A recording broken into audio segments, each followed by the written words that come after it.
కొట్టినా జాలి చూపిస్తావు, తిట్టినా భరుస్తావు, పెట్టిన 3 ముద్దలకు వెంటే వస్తూ ఉంటావు.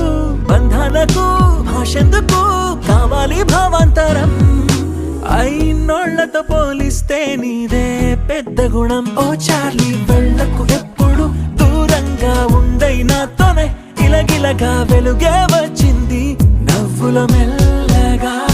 చార్లీ నీ అడుగులే నా పయనం, నువ్వే ఒక అద్భుతం. చార్లీ ప్రతి నిమిషము కొత్త